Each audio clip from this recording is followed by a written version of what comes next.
I spent $29,694 on real estate courses as probably the cheapest human being you've ever met. And in this video, I'm going to break down whether or not it was worth it, because I sure wish somebody had showed me this stuff when I was getting started. Now, let me take you back 2 years ago to when I first started spending this money so that you can understand something. I'm the kind of guy that wouldn't fill up my gas tank all the way and wouldn't turn the AC on in my car to save money. And although that price tag feels like a lot to me and should probably feel like a lot to you, at the time it felt like way more, because that right there was the amount of money that I would made in half a year with my job. That was a ton of money to me. So what the heck made me spend that money, and was it worth it? Because the question that people are always asking, can't you just get all the information online for free? Can't you just watch videos like this and figure it out on your own? First of all, let's start with that. The answer is 100% yes, you can. But if you're watching this video and you haven't found the success that you're looking for yet, then maybe there's another piece to the puzzle. That's what I was looking for, and that's how this money got spent. So 2 years ago, 2023 is where we're starting off at, right? And by the way, in case you're wondering why I'm in the woods doing this on my truck, is because what I'm about to show you turned it into where I could travel around and do whatever I want. And now I live in the back of this truck that I'm filming with. Side note. But in 2023, not the case. In 2023, I had a W-2. And I had made $0 in real estate. And not only that, but I didn't know anybody in the real estate space. I didn't have any real estate agent friends. I didn't have any family members that bought rental properties, invested. I didn't have any of that stuff. And so I started by reading the books and consuming the free content, right? I actually did what's called a house hack, which I think was coined by Bigger Pockets, although I could be wrong. And that was basically that I went out and I bought a house and I turned part of it into an Airbnb at the time and rented that out to help cover our expenses, cover our mortgage, right? And that right there and all of this stuff I was doing with the free stuff, right? I was listening to podcasts, I was reading books, and I figured that stuff out. And then once I got that house hack, the next kind of thing on the roadmap was, all right, now you got to chill for a while, and then in a couple of years you can go out and buy another house. Now, I'd like to think that I have slightly higher goals for myself, and I was like, all right, well, I'm not going to sit around for 2 years. So what do I do now? Well, I don't have anybody to show me how to go acquire rentals in any other way. I don't have any money, so I need to figure out another option. And that option that I found was creative finance. Hopefully you guys can see this writing on the board. Right? I discovered creative finance, which was ways of getting into real estate without my own money and potentially even with $0 down. And of course, I was very naive at the time, but I took a leap on saying I'm going to pay somebody not for the information, because you can find this information, you can figure this out on your own. The whole point of this money, the reason why people spend money like this, it comes down to one word: time. That's why I spend the money. It's not for the information. It's for the time that it saves. Because in 2023, when I was at $0, I didn't know squat. And it would have taken me years on the track I was on, especially with my full-time job and everything else, to figure this out. But instead, get rid of this. Instead, by 2024, I went from zero knowledge, zero idea of what I was doing,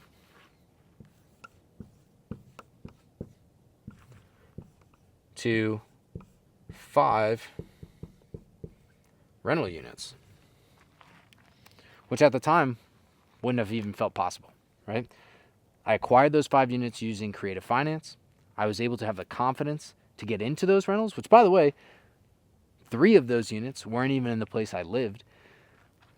But the money that I had spent had allowed me to connect with and meet people that helped me manage these properties, that helped me underwrite the properties, that helped me try and find the best deals for myself. Now, did all of these units turn out perfectly? No, heck no. You can watch my other videos about single family rentals, but this was my goal and I accomplished it through spending that money, right? Now, I want to really break down for you guys how I was spending this money because it did not all go perfectly, far from it. And this is where I really want to help you guys out, right? So there's two splits that I see people make when it comes to spending money on real estate and business courses and gurus and whatever else, right? There's the first thing I brought up, which is time. And then there's the second thing I have not brought up yet, which is FOMO. If you don't know, FOMO stands for fear of missing out. And this right here, that's where my money went to waste, okay? That's where a lot of people's money goes to waste in this space because you always want to look the part. You want to feel like you fit in with the big dogs, the people that you think are crushing it, which, by the way, they're not always crushing it, okay? The time-saving stuff. This is stuff like community, resources, software, and education. Now, does that mean that those things work every time? Heck no, not at all, but this is kind of the general breakdown, right? So, for example, if I wanted to go buy a property seller finance, and I have absolutely no clue what I'm doing, the education and the community and the resources to say, okay, here's a person that can draft up the contracts, here's what the contract should look like, here's how you negotiate the terms, here's what a good deal looks like, that is going to rapidly speed up the process, okay? These things help you facilitate your goals, and they save you time. Now, where does FOMO come in?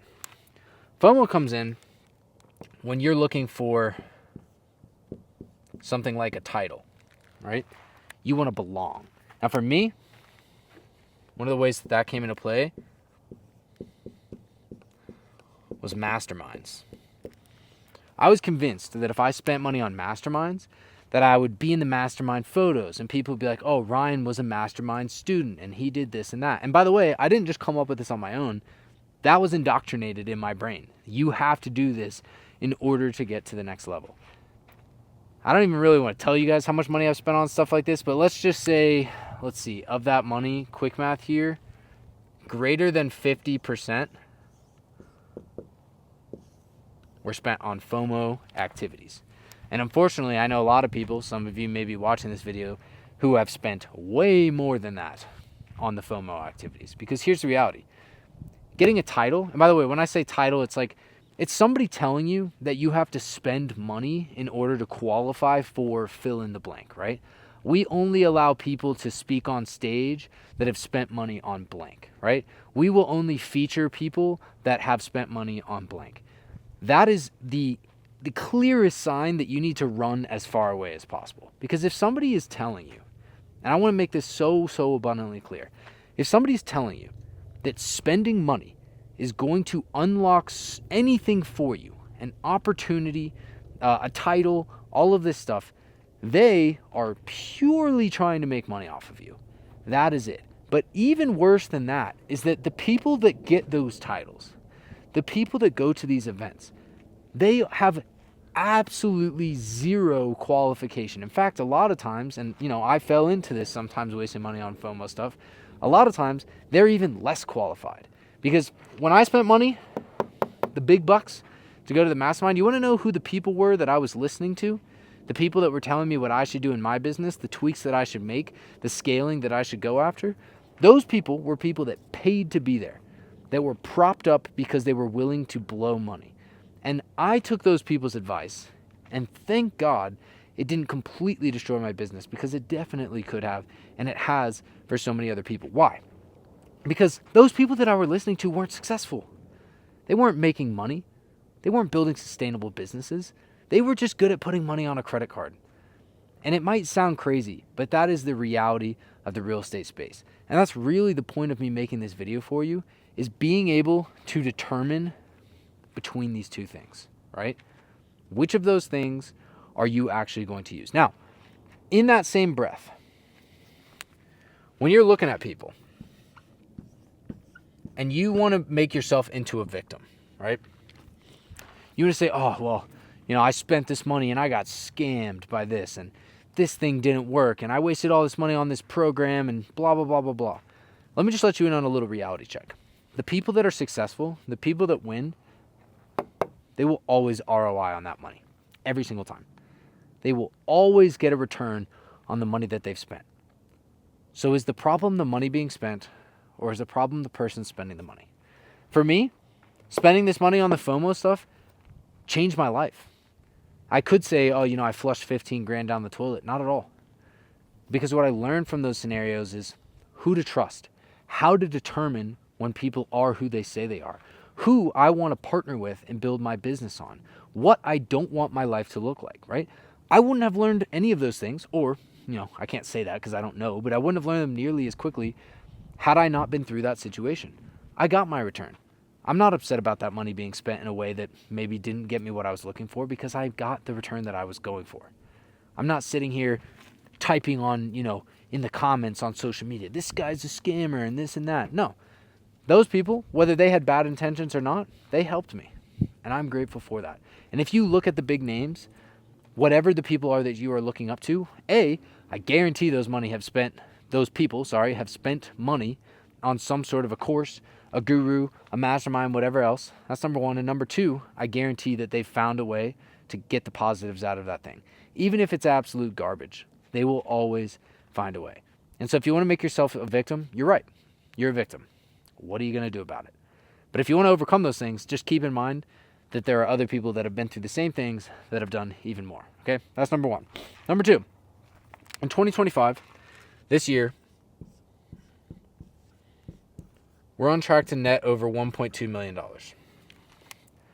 That's ridiculous. And by the way, if I was to draw this out, 2024, we did, here, I'll erase this, make it look better. I need to look at the tax return, but it was something like $450,000 in 2024. And in 2023, like I said, we started at zero. We probably ended the year at $30,000 maybe. So you can see the progression, right? 10x. What is this? 3x-ish? Between those two. Now, was that all because of the courses? Was it all because of the gurus, the masterminds? No, it wasn't. But I can 100% credit this to the fact that I was willing to spend this money, as uncomfortable as it was, for this guy right here.